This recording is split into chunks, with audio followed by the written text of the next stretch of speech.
It was 2:07 in the morning when Daniel sat at his desk, the glow of his phone lighting up his tired eyes.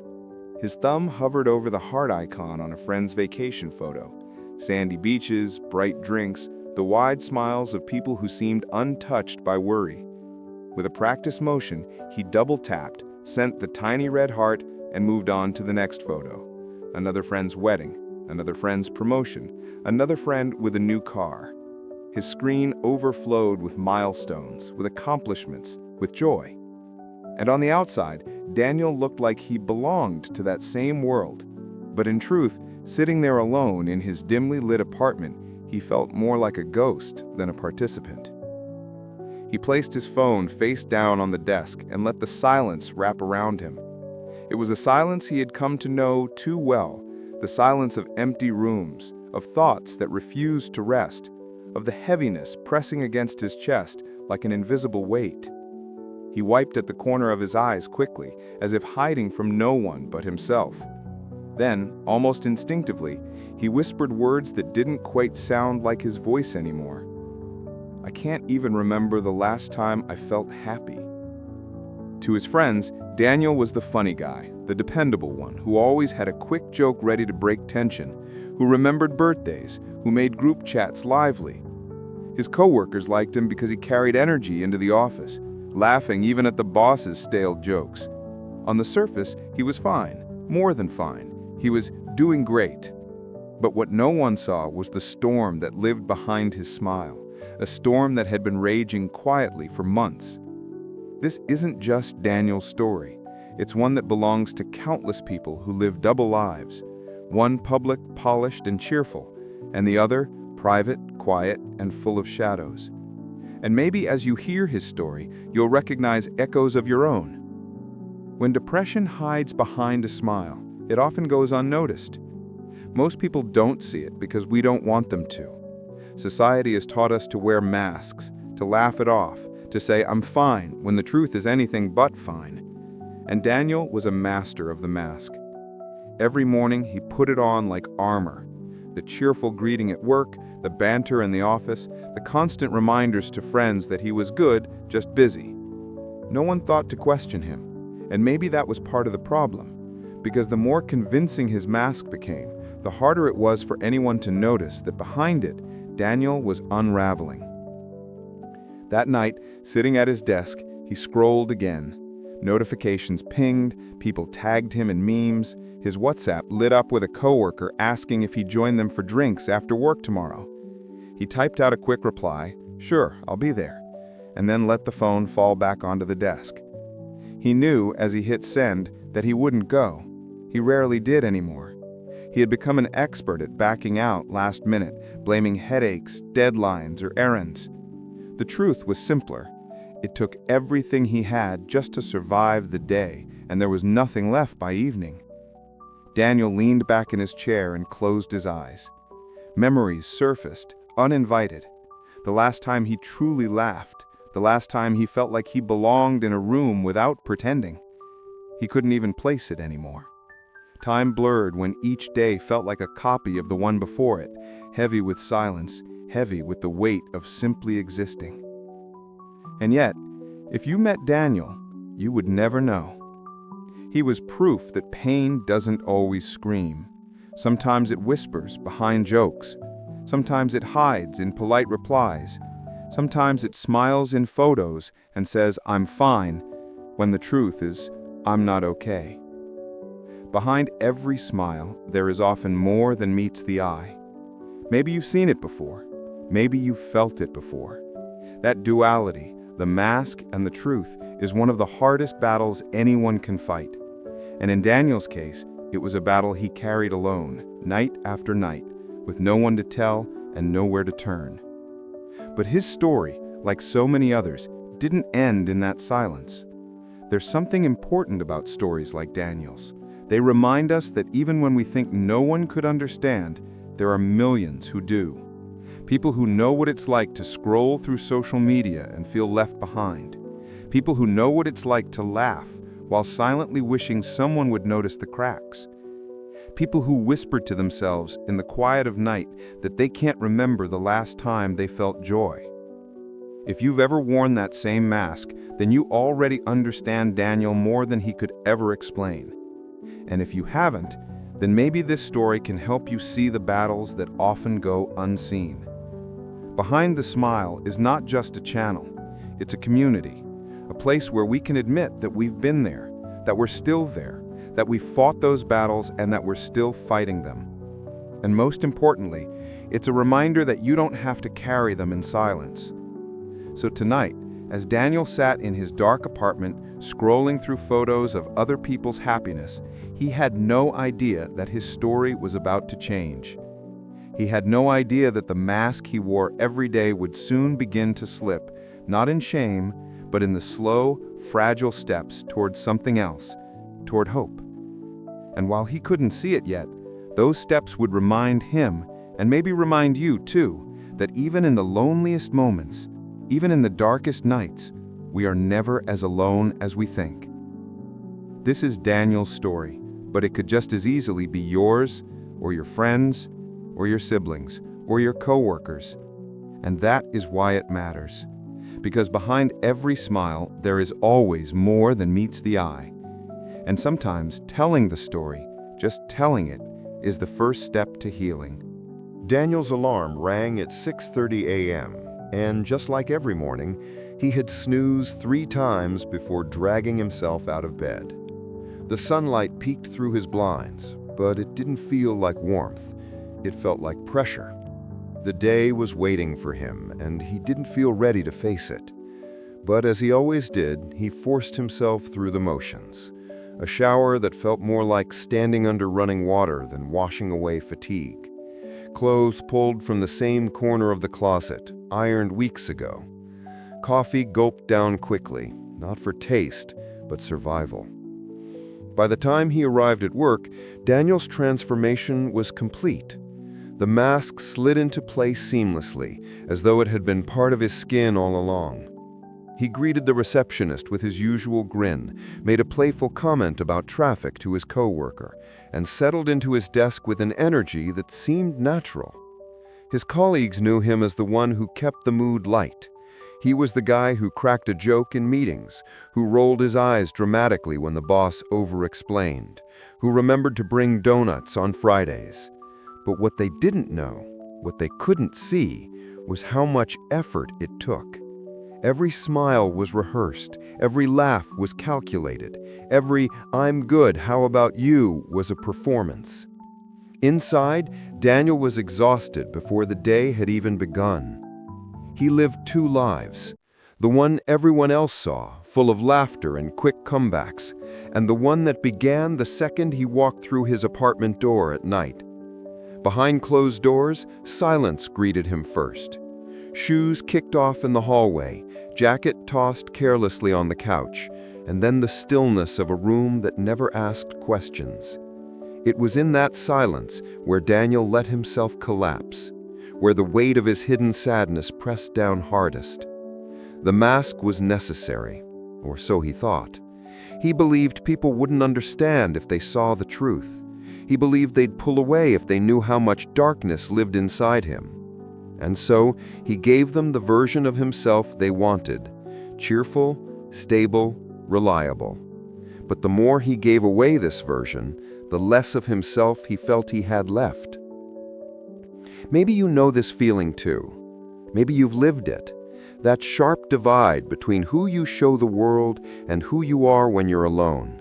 The exhaustion of pretending all day long only to collapse at night, drained from the act of keeping it together. It is one of the most isolating parts of depression, not just the sadness, but the constant need to hide it. At lunch that day, Daniel sat with his coworkers. They talked about weekend plans, about movies, about the newest restaurant in town. Daniel nodded along, added his own quips, even laughed loud enough to make someone at another table glance over. Outwardly, he looked like he belonged. Inwardly, he felt like he was sitting behind a glass wall, watching life unfold around him, unable to touch it.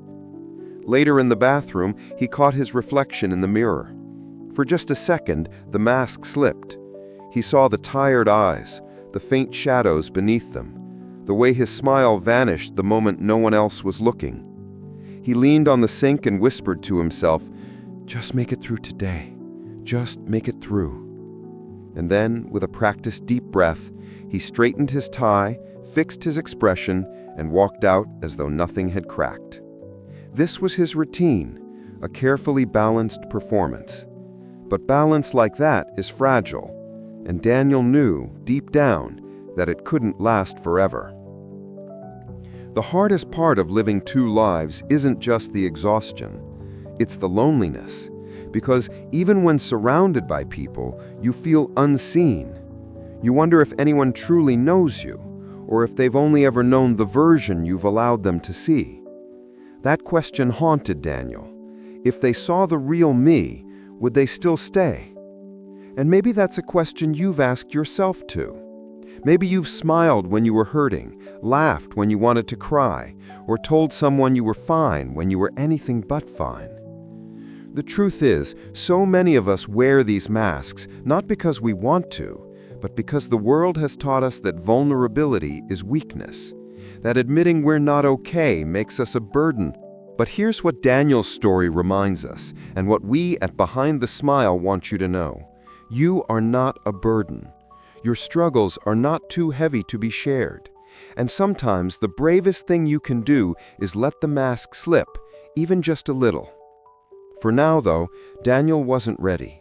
He carried on as always, splitting himself into two versions, the Daniel who kept everyone else comfortable, and the Daniel who unraveled in private. Every day that passed, the gap between those two selves grew wider, and the wider it grew, the harder it became to keep them both alive. He didn't see it yet, but this double life was pushing him closer to a breaking point. A point where pretending wouldn't be enough anymore. A point where silence would feel unbearable. A point where something, anything, would have to change.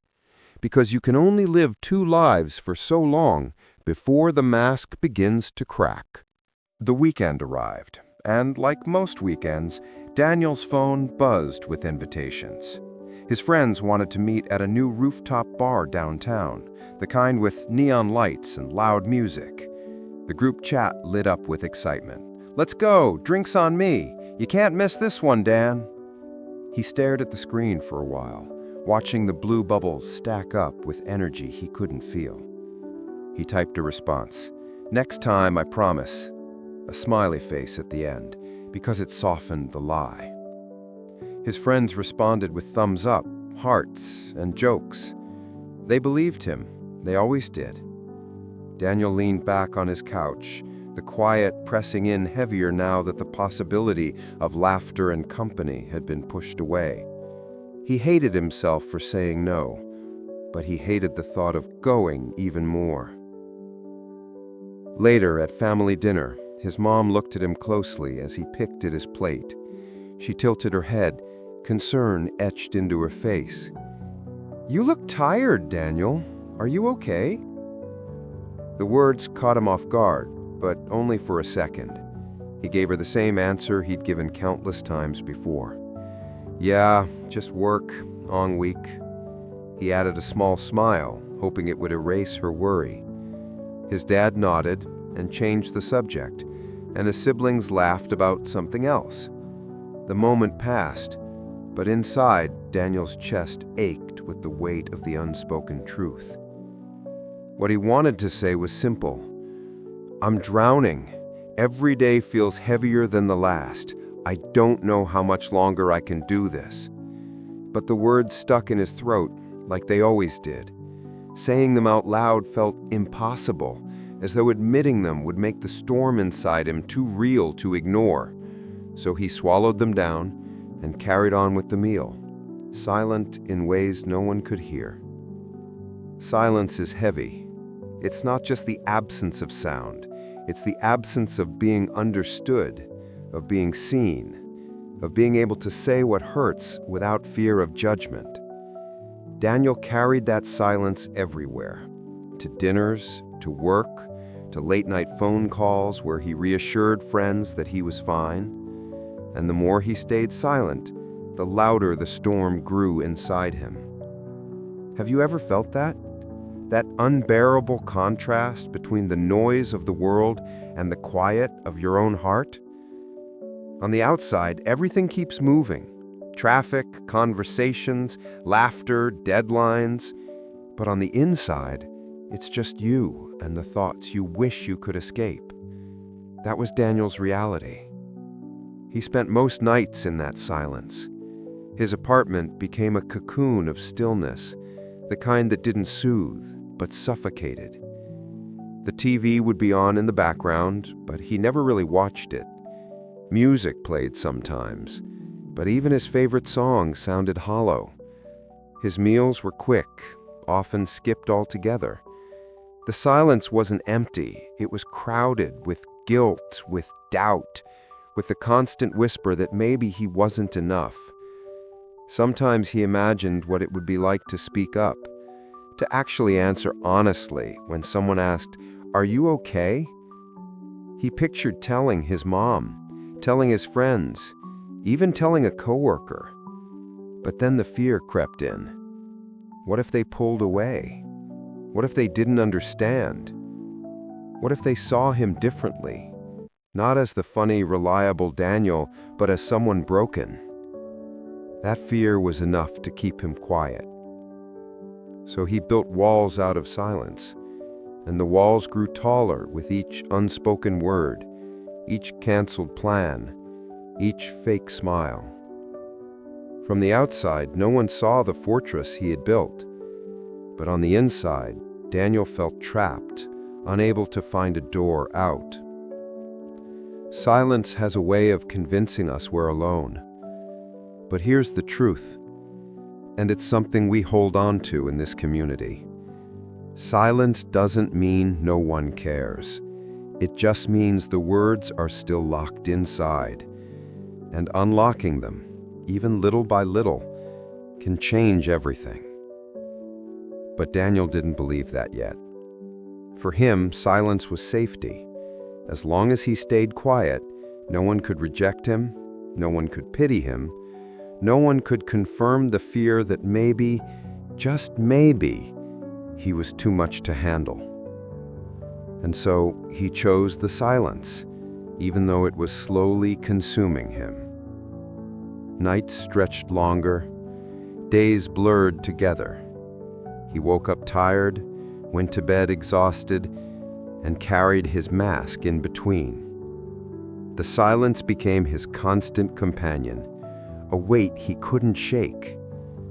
Sometimes he would sit in the dark and wonder if anyone would notice if he disappeared for a while. He didn't mean forever, just a break from existing, from pretending, from carrying the heaviness alone. And yet, even in the thick of his silence, there was a tiny part of Daniel that wished someone would break through. Someone who wouldn't just ask, "Are you okay?" but would sit in the quiet with him until he found the courage to answer honestly. Someone who would notice the cracks in his mask, the weariness in his eyes, the way his laugh didn't quite reach his soul anymore. That longing is something many of us know too well. We crave connection, but fear it at the same time. We want to be understood, but we also want to remain hidden. It's a paradox that makes depression so hard to navigate, and Daniel was living it every day. This silence, this heavy, suffocating silence, wasn't the end of his story. But in that season of life, it felt endless. It felt like it would always be this way. And that belief, that hopelessness, is what made the silence so dangerous.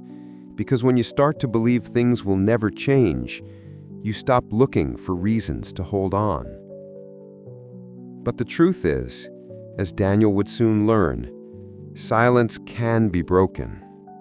Even the heaviest quiet can be interrupted by something small, something unexpected. And sometimes the smallest interruption can be the spark that reminds us we're not as invisible as we think we are. But at that point, Daniel couldn't see it. He couldn't imagine anything other than the silence he lived in.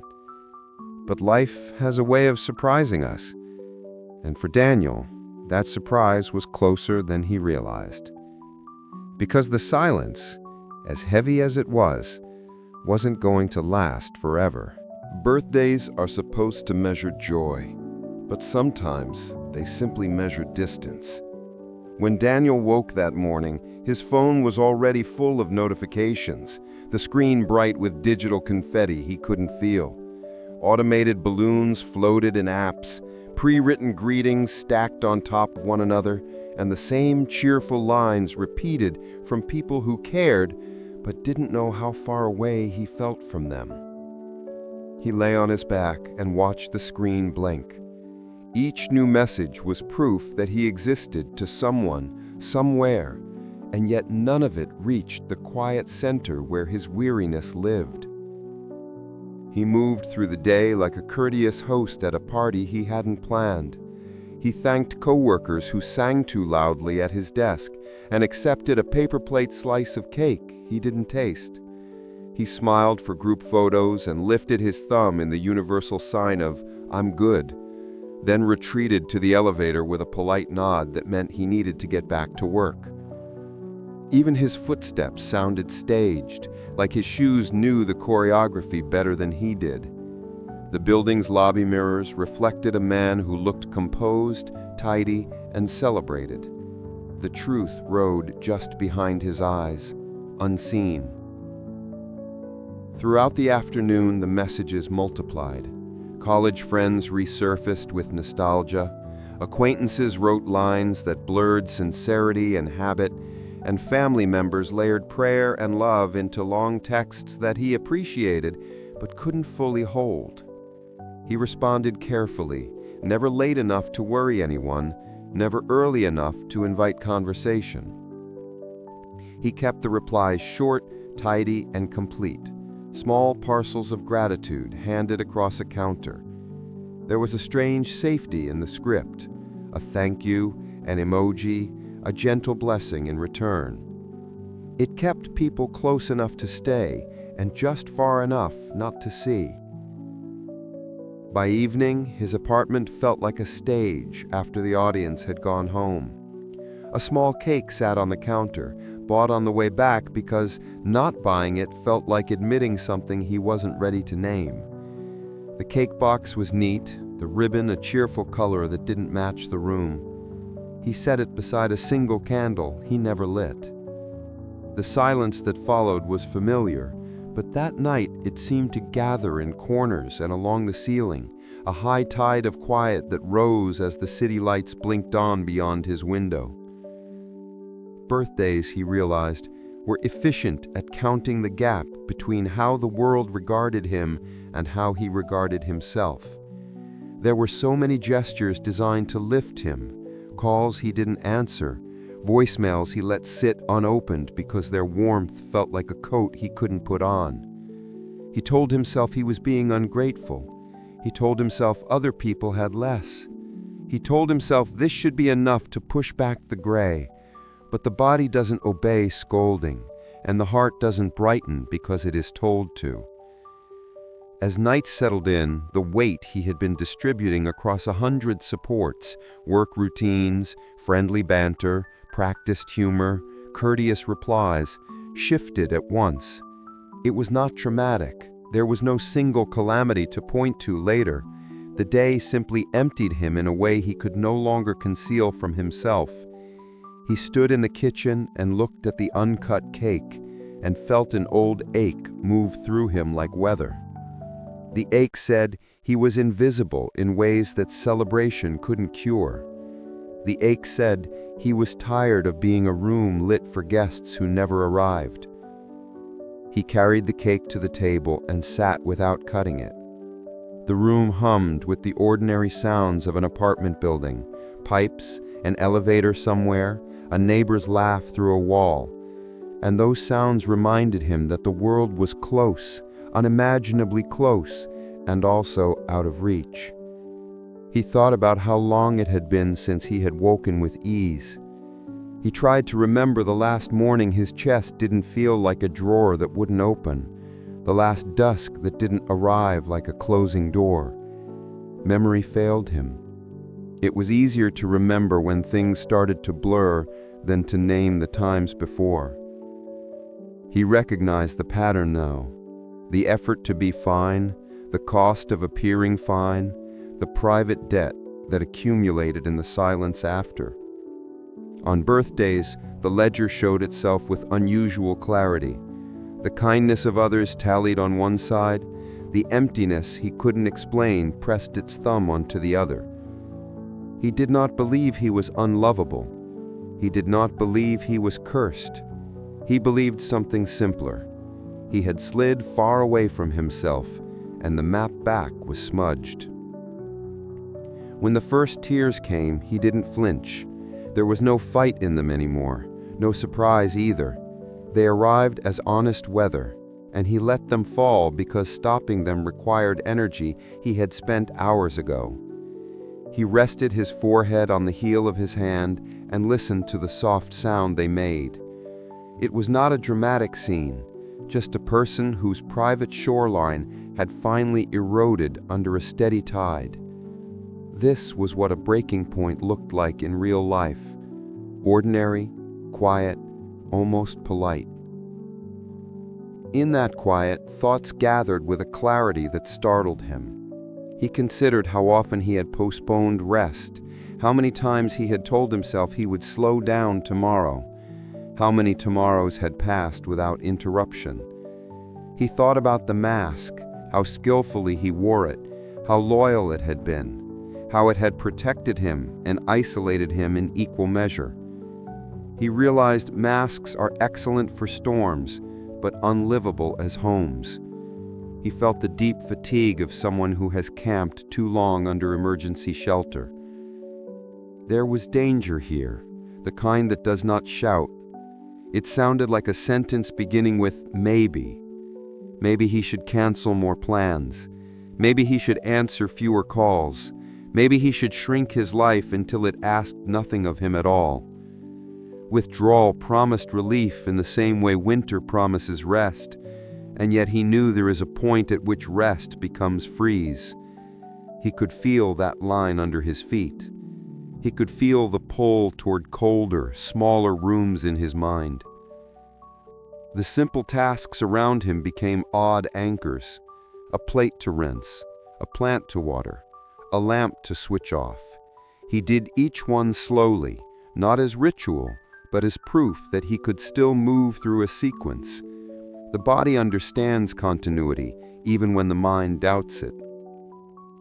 He folded the cake box closed, not to deny himself sweetness, but to stop the conversation it kept starting. Why celebrate?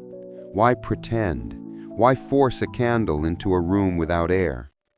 He placed the box gently in the fridge as though putting away a question.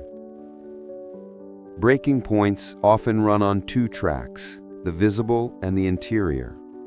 Outwardly, Daniel's evening could have passed for any other. A quiet apartment, an early night, tomorrow's clothes set on a chair. Inwardly, the ground had shifted. He understood more clearly than before that he could not keep cycling between bright rooms and dark rooms without consequence. He understood that willpower, the tool he had relied on for so long, had thinned to the point of transparency. And beneath that understanding was a more stubborn truth that refused to take shape, like a word he knew but could not pronounce. He sat at the edge of his bed and let the room be what it was. He didn't pick up his phone, he didn't scroll to numb the moment. He let the night stay unsoftened. Somewhere in him, a small witness took note that he was not running, not from the feelings, not from the emptiness, not from the recognition that something had to change. It was not strength in cinematic sense, it was the patient kind, the willingness to be present in an hour that hurt. If a stranger looked in, they might have said nothing was happening, but something was. A line was being drawn within him between concealment and truth. He could not name it then, but he would later. He would call it honesty with himself. He would remember this birthday not for the messages he received, but for the admission he finally allowed. He was not okay, and pretending was no longer a sustainable kindness to anyone, least of all himself. In communities like ours, we speak gently about these nights. We don't dismiss them. We don't dramatize them either. We acknowledge that they come and that they are survivable, and that they often precede the smallest, most surprising turns. Because after the breaking point, there is sometimes a gap where the world has not yet reorganized around your admission. The gap can be frightening. It can also be a place where light finds entry. When he finally lay down, he didn't bargain for better sleep or arrange for a better tomorrow in his head. He simply pulled the blanket up and let his breathing remind him that he remained.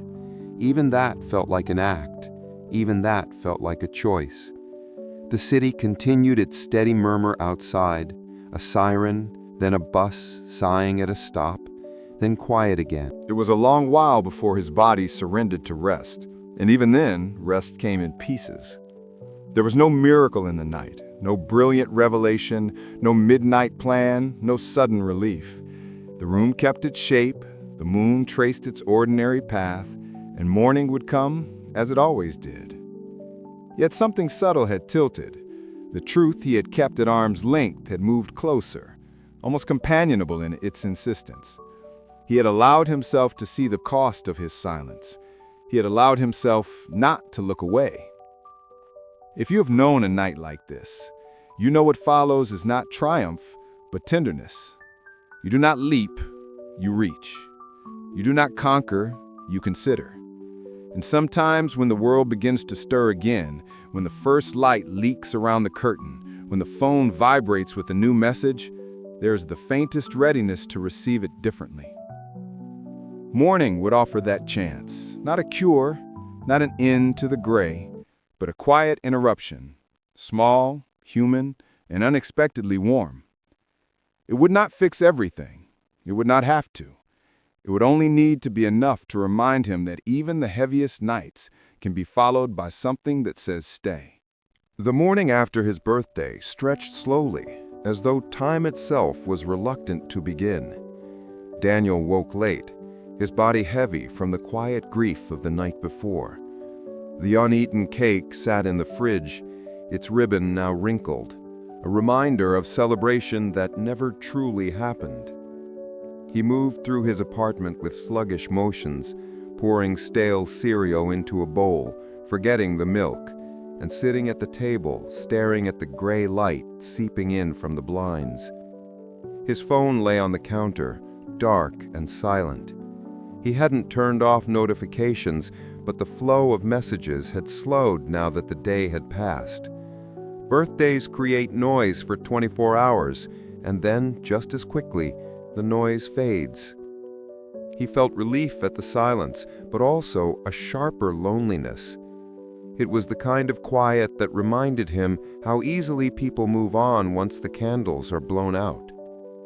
He picked up the phone more from habit than curiosity, swiping the screen to check the time.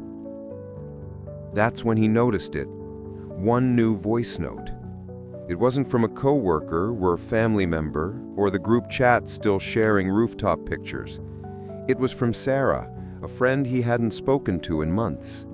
They'd gone to college together, drifted apart after graduation, their conversations reduced to occasional likes on each other's posts. He stared at the notification for a while. His thumb hovered over the play button, hesitant. He wondered if he had the energy to hear someone else's casual cheer. But something in him pressed play. The message began with laughter, the kind that came before words. Then Sarah's voice, warm and unhurried. "Hey, I don't know why, but you've been on my mind lately. I just wanted to say I appreciate you. You've always been a good friend, and I hope you're doing okay. No need to reply, just thought I'd let you know." The words weren't long, they weren't grand, but they landed in Daniel like sunlight through blinds he'd forgotten were open. He replayed it once, then again. Each time, the tone in her voice felt heavier with meaning, as if she had said far more than the words themselves carried. It wasn't obligation, it wasn't ritual. It was someone remembering him, not the mask, not the smile, but him. For the first time in weeks, his chest loosened. His shoulders dropped slightly, as though a weight had shifted, if only an inch.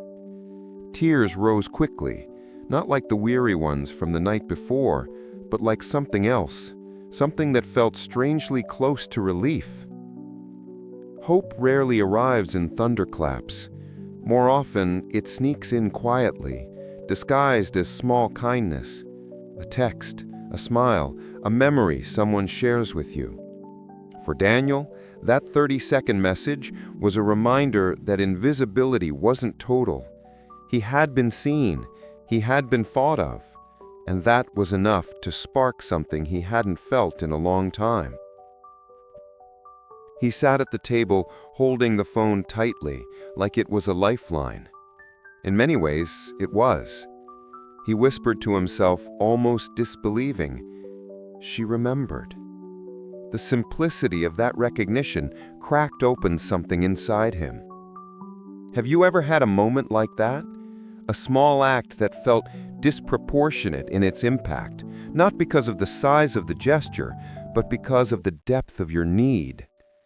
That was Daniel's moment. Sarah didn't know the storm he was in.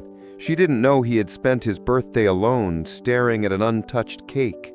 She didn't know the silence that had weighed on him for months. She only knew she felt the urge to reach out, and in doing so, she became the interruption his silence needed. Daniel sat in that feeling for a long time. He replayed the note over and over, not because the words changed, but because he needed to believe them each time. It was as though hearing them multiple times might carve them into his bones. He mattered, he was remembered, he was appreciated. For the first time in months, his mind began to shift from asking, "What's the point?" to wondering, "What if? What if there were more people like Sarah?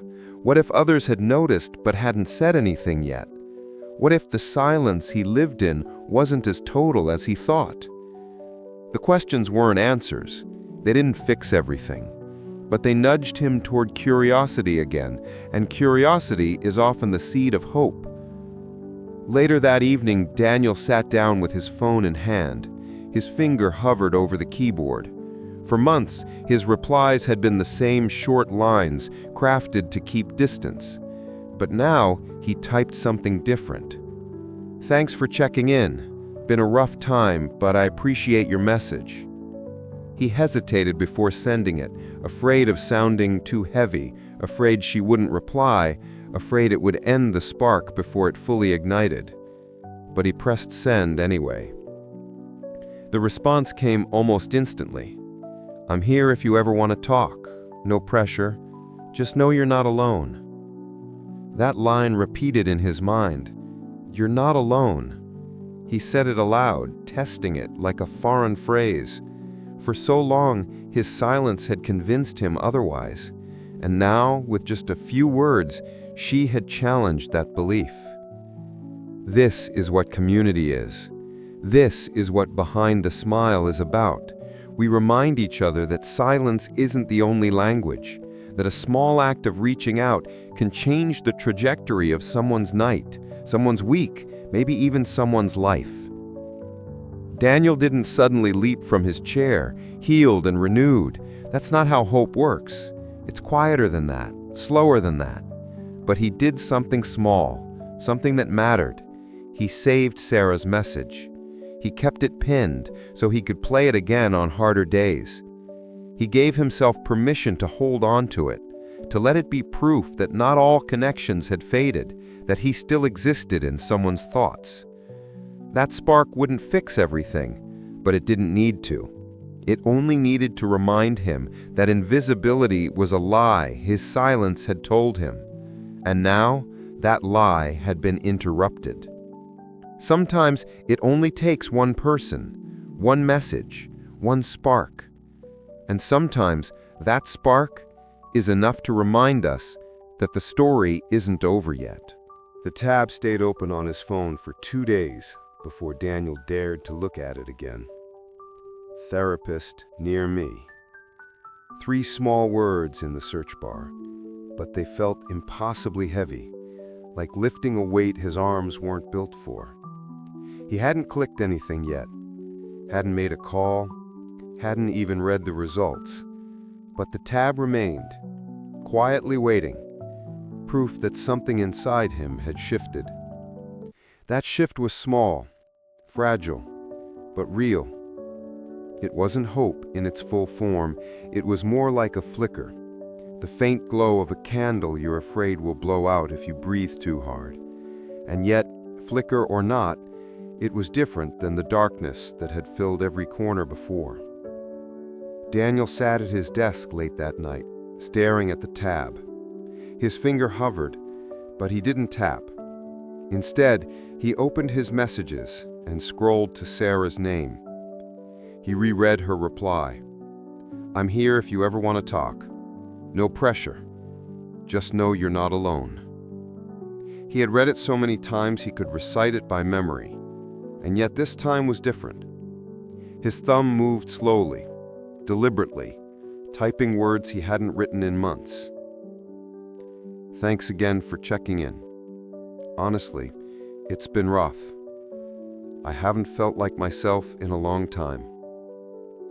He stared at the message for what felt like an eternity, debating whether to send it. Or what if it was too much?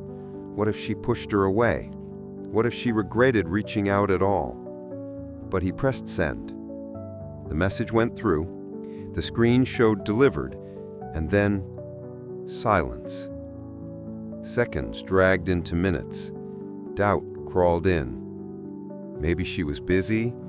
Maybe she didn't know what to say. Maybe he had said too much. His chest tightened. His thoughts spiraled. Then, the screen lit up. A reply. "I'm really glad you told me that. You don't have to carry it by yourself. I'll check in on you, okay? And I believe you'll find your way through this, one step at a time." Daniel exhaled a breath he hadn't realized he was holding. Her words weren't solutions. They weren't a cure, but they were something he hadn't had in months. Connection without judgment. That night, he lay in bed replaying her message, the same way he had replayed her voice note days earlier. He didn't feel fixed. He didn't feel cured, but he felt lighter.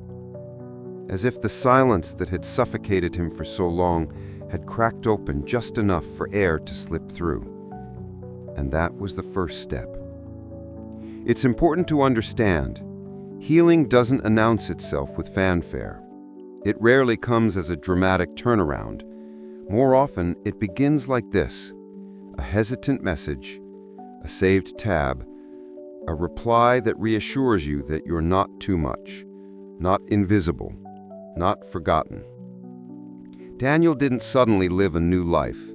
He still struggled to get out of bed some mornings.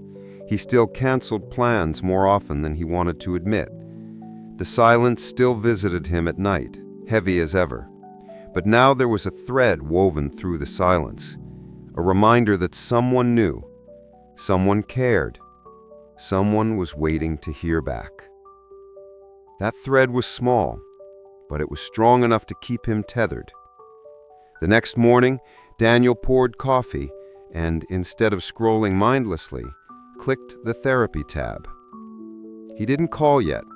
His chest tightened just looking at the list of names, the phone numbers, the websites describing services. It all felt overwhelming. But he didn't close it this time. He bookmarked it. He let it stay. And here's the truth about first steps. They don't have to be big to matter. Saving a tab, sending a message, letting yourself admit even once, "I'm not okay." These are victories, even if they don't look like victories to anyone else. Maybe you've been there too. Maybe your first step wasn't calling a therapist, but just Googling the word help. Maybe it wasn't confessing to a friend, but just writing the truth in a journal. Maybe it wasn't leaving the bed, but simply sitting up and putting your feet on the floor. The world may not see it, but you know it mattered. And that's what Daniel was beginning to learn. Progress didn't mean waking up joyful. It didn't mean laughing at every joke or suddenly loving every day. It meant allowing himself to take steps, however small, that leaned toward healing instead of away from it. That week, Sarah texted him again, not with questions, not with pressure, but with small things, funny memes, a reminder of an inside joke from college, a simple thinking of you today. Each one became another thread weaving slowly into the fabric of his days. And though he still spent nights staring into the silence, those threads meant the silence no longer felt as endless. The first step is rarely glamorous. It doesn't come with applause, but it matters because it changes direction. Before, Daniel's path had been spiraling inward, smaller and darker with each turn. Now, however, slowly, however shakily, he was beginning to take steps outward, steps toward connection, steps toward help, steps toward the possibility that life could feel different. One night, sitting again at his desk, he whispered aloud, testing the words like he had tested Sarah's. "I'm not okay, but maybe I don't have to stay this way." It wasn't a declaration. It wasn't certainty, but it was a beginning. Behind the Smile is a community built for moments like this, for reminding ourselves that beginnings don't need to be loud to be real, that one step, however small, is worth celebrating, that even if you feel stuck in the heaviest silence, the act of reaching, of whispering, of searching, is proof that something inside you still believes in tomorrow. Daniel didn't know what tomorrow would bring. He didn't know if therapy would help. He didn't know if he'd keep reaching out or if the silence would win some nights. But for the first time in a long time, he wasn't standing completely still.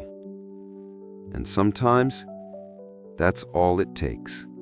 It was a Tuesday morning when Daniel finally tapped the number on one of the therapist listings he had saved. His hand shook as he held the phone, the dial tone echoing louder in his ears than any sound he'd heard in weeks. A part of him prayed no one would answer, that he could hang up and convince himself he had at least tried. Another part of him, the quieter but braver part, prayed someone would pick up and remind him that he didn't have to carry all of this by himself. When the voice on the other end said, "Hello, this is Dr. Patel's office," Daniel almost hung up. His throat tightened, his tongue felt heavy, and for a moment, silence pressed in again. But he forced himself to speak. His voice cracked as he said, I'd like to schedule an appointment." It was the simplest sentence, and yet for Daniel, it was monumental. After months of living inside walls of silence, he had let words cross the threshold. Not to a friend, not as a joke, not as a mask, but honestly, vulnerably, to someone who was trained to help. That call lasted only a few minutes. A date and time were set. He hung up, leaned back in his chair, and stared at the ceiling. His chest still ached. His doubts still lingered, but he had done it. He had opened a door that had felt locked forever. That evening, when Sarah texted her usual check-in, "How's your day going?" Daniel typed back, "Actually, I scheduled a therapy appointment today." His thumb hovered for a moment, nervous about her reaction, but then he sent it. Seconds later, her reply came, "I'm so proud of you. That's huge, Dan. One step at a time." Her encouragement wrapped around him like a blanket. He realized then that connection wasn't just about reaching out. It was about letting people in. For so long, he had convinced himself that his silence protected others from his struggles.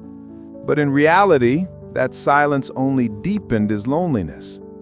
Now, slowly, he was learning that sharing didn't push people away. It drew the right people closer.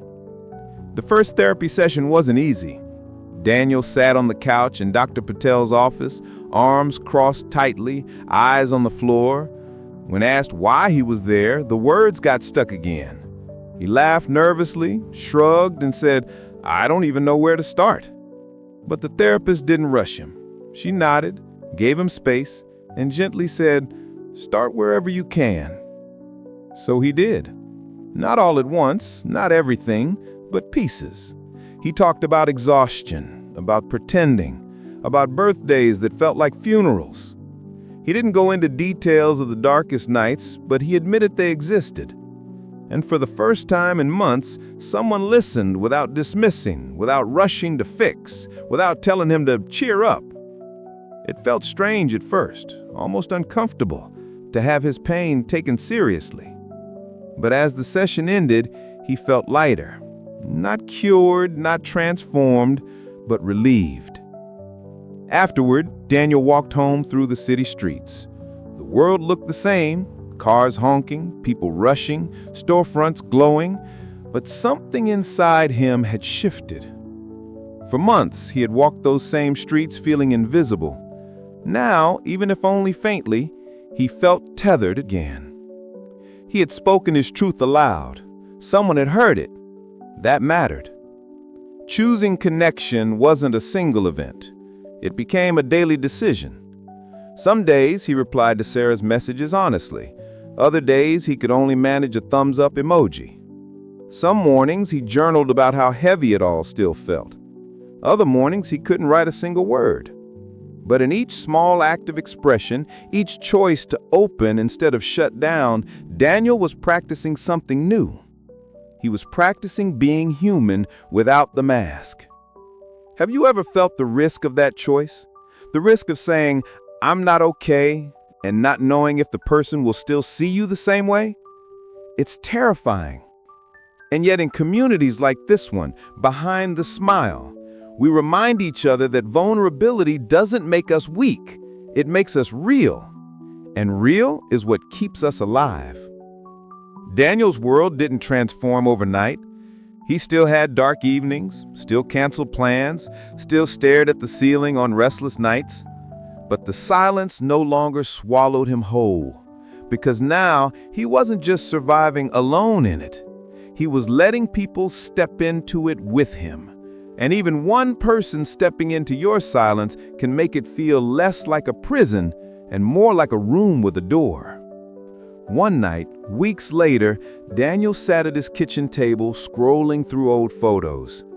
He found one from college. Him, Sarah, and two other friends laughing so hard their eyes were closed. He smiled, genuinely this time, at the memory. Then he caught himself. The smile wasn't a mask. It wasn't practiced. It was small, soft, but it was real. That moment, that simple smile, was proof of what connection can do. Proof that even in the mess, even in the ongoing struggle, joy can still find its way in. Behind the smile isn't about pretending everything is fine. It's about stories like Daniel's, stories that remind us that healing isn't quick and it isn't perfect, but it's possible when we let others in. Connection doesn't erase the struggle, but it makes the struggle bearable. And in choosing connection, Daniel had chosen life. Daniel's journey didn't end with one therapy session, or even 10. Healing is not a finish line you cross once and for all. It is a road you walk, sometimes steady, sometimes stumbling, sometimes pausing for long stretches when the weight feels too heavy. And Daniel was still walking that road. There were mornings he woke with a heaviness that made every movement a task. There were evenings when the silence in his apartment still tried to wrap around him like a blanket he hadn't asked for. There were days when laughter still felt like performance rather than joy. But alongside those difficult days, new moments had begun to appear. Moments that reminded him that change was possible, even if it was slow. One afternoon, he found himself laughing at something Sarah said over the phone. The sound startled him, not because it was loud, but because it was genuine. For a brief moment, he wasn't thinking about pretending. He wasn't monitoring his expression or trying to mask his thoughts. He was simply present, and the laughter came freely. That moment stayed with him for days. At work, when a colleague asked how he was doing, Daniel paused. For the first time in months, he didn't automatically say, "I'm fine." Instead, he offered a different truth. "It's been a tough week, but I'm managing." It wasn't a confession of everything he carried, but it was honest. And to his surprise, his colleague nodded with empathy instead of judgment, replying softly, "I get that. I've had weeks like that too." In that brief exchange, Daniel realized that honesty didn't always push people away. Sometimes it built bridges. Healing didn't mean he no longer had bad days. It meant he no longer faced them entirely alone. It meant he had allowed cracks to form in the walls he had built, and through those cracks, light had entered. Small, flickering, but steady enough to remind him to keep going. And isn't that what so many of us need? Not a miracle, not an instant cure, but a reminder. A reminder that we're not invisible. A reminder that connection can find us even in the darkest corners. A reminder that the mask we wear doesn't define us, that beneath it we are still worthy of love, of kindness, of healing. Behind the smile is a community for reminders like these, a place where stories are not just entertainment, but lifelines, where Daniel's story can echo into someone else's silence and whisper, "You are not alone. You don't have to fight in the dark forever." Because here is the truth. You matter. Your story matters. The battles you've carried silently are real, and they deserve to be acknowledged. And while healing may not look like perfection, it does look like persistence. It looks like opening up to a friend. It looks like saving a tab on your phone. It looks like making a call you were terrified to make. It looks like getting out of bed on the days you'd rather stay under the covers. Daniel's story isn't wrapped up neatly. He's still in the middle of it. Some days are bright, others are heavy. But every day he chooses to keep walking, to keep reaching, to keep letting others in, is a day that proves resilience. His smile still exists, but it no longer hides the same way. Now it carries both the weight of his struggles and the courage of his honesty. And if you are listening to this story, maybe it resonates with you. Maybe you've lived pieces of Daniel's life. Maybe you know what it feels like to laugh on the outside while crying on the inside. Maybe you know the silence that feels endless. Maybe you've whispered to yourself, "I can't remember the last time I was happy." If that's you, hear this. You are not broken. You are not a burden. You are human, and there is nothing shameful about needing help, about longing for connection, about admitting that you're not okay. The bravest thing you can do is let someone in, even just a little.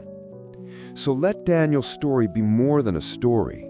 Let it be an invitation to reach out, to speak, to take one small step toward healing. That step doesn't have to be big. It doesn't have to fix everything. It only has to move you forward, even slightly. Because movement, no matter how small, is proof that hope is still alive. And to those who are listening but don't share these struggles firsthand, remember this: kindness matters. A simple message, a small check-in, a word of encouragement can mean more than you'll ever know.